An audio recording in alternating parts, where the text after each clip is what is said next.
kalagayan ng mga kadama, ng mga katulong dito sa Saudi kapag may bisita.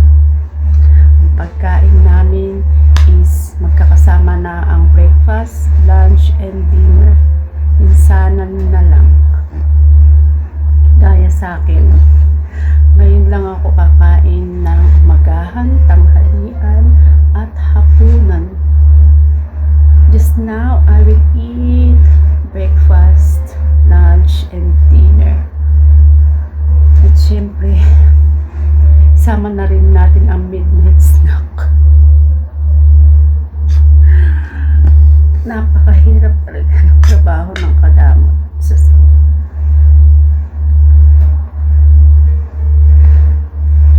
the time check now is 2 o'clock in the morning, 2:11 in the morning. Now pa lang ako kakain. Why? Because mag-isa lang naman akong katulong dito, and then may maliit na inaalagaan. Mag-aalaga ako, syempre ang aking amo, tumulong din yung amo ko na siyang nagluto, pero ako nag-aalaga kasi hindi ko talaga makakaya pang magluto kung ako pa magluluto, di ba? Nag-aalaga ng maliit na bata tapos magluluto pa.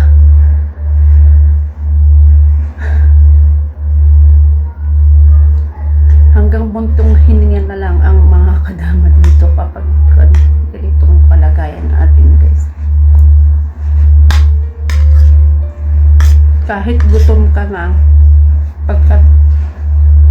kahit gutom ka na, guys, kahit masarap yung pagkain mo, kahit marami pa yung pagkain mo, pagka wala na sa oras,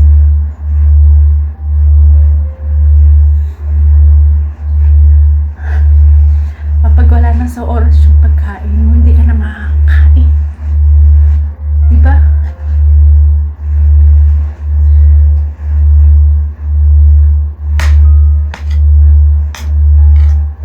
Sorry na.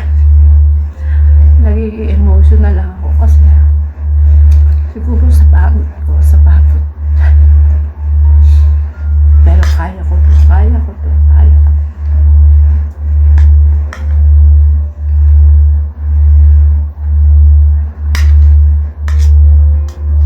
Dapat kung kayanin, di ba?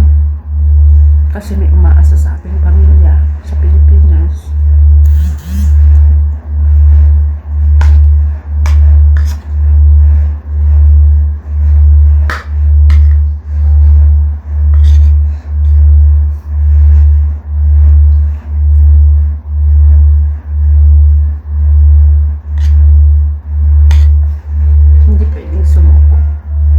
Hindi pwedeng sumuko. Kaya kakapit lang ng kapit hanggang kaya pa, at magdasal lang, yun na. Ayokong maging malungkot, ayokong maging umiyak, gusto ko lang palaging masaya. Nakikita nyo kami, ayan, kagaya ni Galieta 11 Vlog, Annalyn, mga iba pang kadama dito sa Saudi, sa ibang bansa. Nakikita nyo kaming masaya dito sa YT. Pero andito lahat yung pagod, yung hirap bilang OFW, lalo na katulong.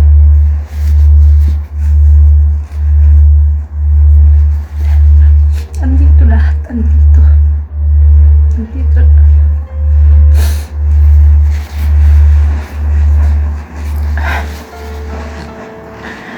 Dahil yun, nagtsatsaga kami, nagtitiis.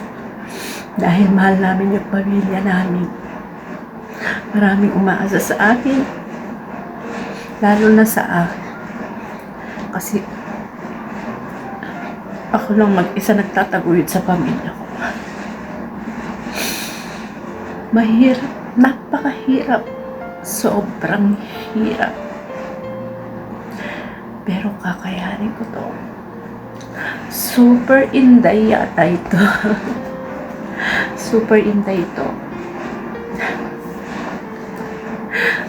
Maraming salamat po sa inyong support. Hindi ko na po kayang ubusin to kasi pagod na talaga ako. Kinargahan ko lang yung tiyan ko kasi sumasakit na kanina pa.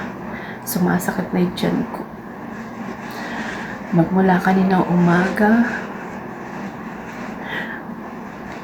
8 o'clock in the morning, hanggang ngayon, wala pa akong pahinga, guys.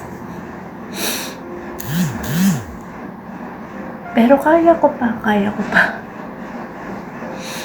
At pilit na kakayanin para sa pamilya, para sa ating mga mahal sa buhay. Ayan, pasensya na po kayo, naging emotional ako, naglabas lang ako ng... Pero, si Black Beauty, hindi sumusuko yan. At ayoko nang malungkot. Ayoko maging malungkot. Ayoko. Ngayon, umiyak na ako, nailabas ko na yung konting andito sa loob na mahirap i-explain talaga. Yung hirap, napakahirap i-explain. Pero pag iisipin natin yung ating pamilya, baliwala lahat sa atin yan. Pagod, hirap, at gutom. Ayan, maraming salamat sa inyong mga nanonood.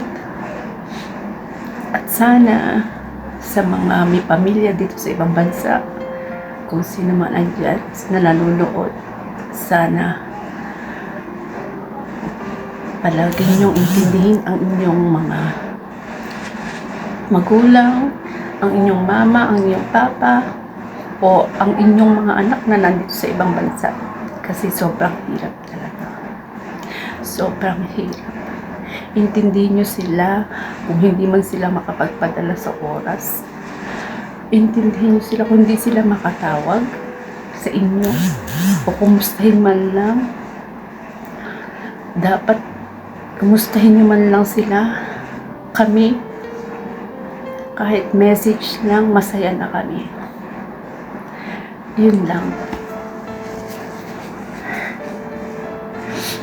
Yun lang, masaya na kami. Maraming salamat po muli. Ito po si Black Beauty Official Vlog. Naging drama ang ating vlog ngayong araw na ito. Maraming salamat. Mahal ko po kayo lahat. Bye-bye. If you want to go updated on my videos, thank you so much. And God bless us all.